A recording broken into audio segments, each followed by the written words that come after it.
Hello बच्चों, आज जो क्वेश्चन हम लेके आए हैं वो है एप्लीकेशन ऑफ डेफिनेट इंटीग्रेशन से।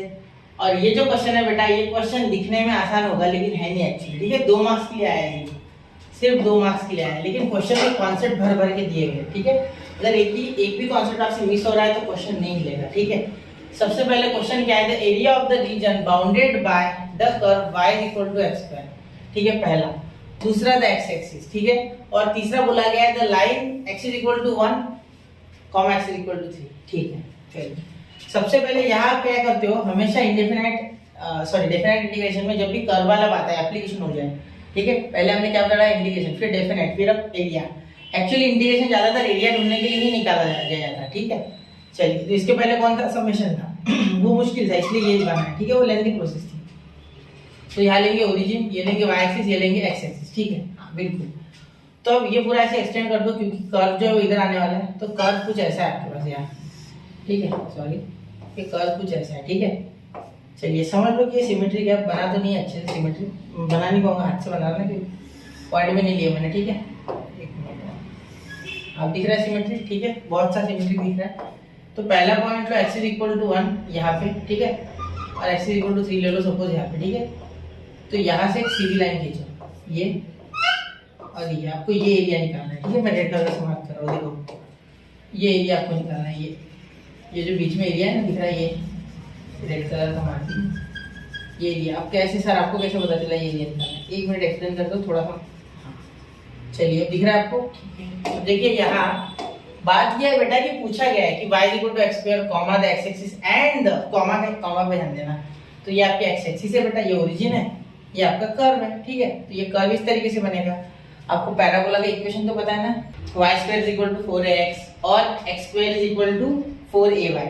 तो यहाँ x² है बेटा। ठीक है, तो देखना, याद रखना हमेशा, मैंने आपको वहां याद कराया था जब मैंने पैराबोला का कॉन्सेप्ट बताया। ठीक है, अगर आपको पैराबोला के बारे में नहीं पता और यहाँ ये कर्व कैसे है ये आप सोच रहे हो, ठीक है, तो आपको मेरा एप्लीकेशन ऑफ डेफिनेट इंटीग्रेशन का लेक्चर नंबर 2, ठीक है, जिसमें मैंने आपको लेक्चर नंबर 3, सॉरी, फर्स्ट में बेसिक, सेकंड में मैंने क्वेश्चन कराए थे और थर्ड में मैंने एप्लीकेशन ऑफ डेफिनेट इंटीग्रेशन में आपको पैराबोला के बारे में पहले 10 से 15 मिनट डिटेल में समझाया। तो वो आपको देखना है। ठीक है, या तो मैं एक और लेक्चर बना के डाल दूंगा। ठीक है, आपके रिक्वेस्ट पे, उसमें कोई दिक्कत नहीं, आप एक बार बोलो मैं कर दूंगा। ठीक है, चलिए तो सबसे पहले यहाँ याद रखना, 2 प्रकार के पैराबोला होते हैं, y = 4ax और एक होता है x² = 4ay। ठीक है, अब ये 4a और 4a दिख क्यों नहीं रहा, ये छोड़ो, यहाँ होगा कहीं, वो यहाँ 1 होगा शायद, उसकी वैल्यू 1 होगी।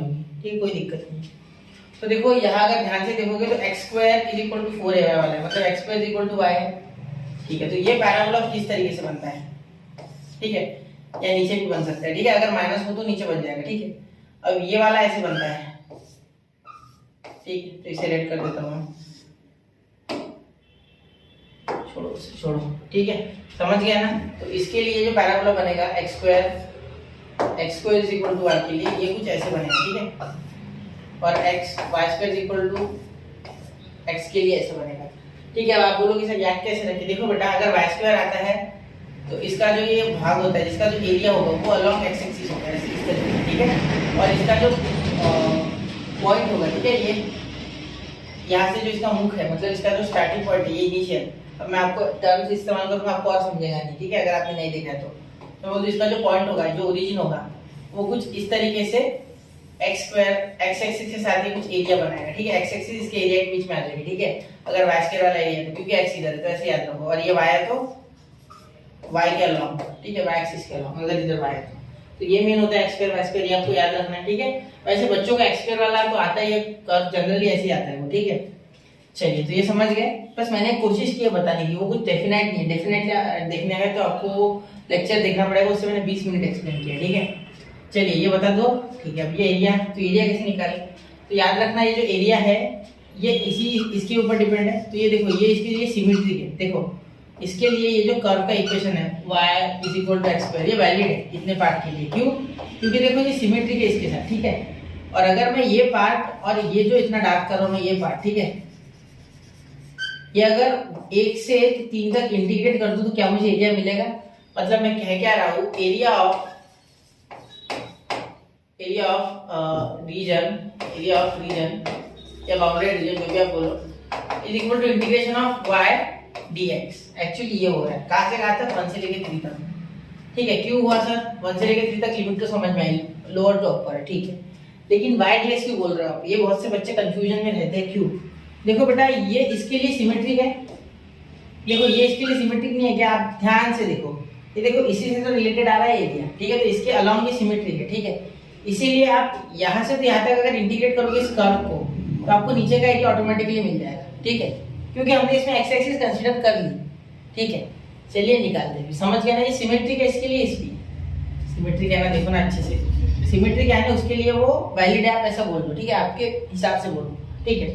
देखो इसके नीचे का एरिया आपको मिलेगा, इंटीग्रेट करोगे तो फिजिक्स में आपने किया होगा बहुत बार से, तो इसी तरीके से ये, ठीक है। चलो करके देखते हैं 1 से 3। आपको अगर डिटेल में जाना है तो आपको लेक्चर देखना पड़ेगा, ठीक है। आप ऐसा क्यों बोल रहे हो कि आईएमपी क्वेश्चन है, ज़्यादा से ज़्यादा 10 मिनट का लेक्चर बना सकता है, ठीक है, उससे कम ही बनाना होता है जनरली, ठीक है। तो ये देखो एक्स स्क्वायर का क्या हो जाएगा यहाँ, x³/3, ठीक है, और यहाँ लिमिट कहाँ से कहाँ तक, 1 से 3 तक, ठीक है। चलिए तो देखते हैं, एरिया ए लिख रहा हूँ मैं एरिया का सिर्फ, तो ये देखो ये 3 डाल जाएगा पहले, 3² या 1/3 तो मैं बाहर निकाल लेता हूँ, छोड़ो, ठीक है।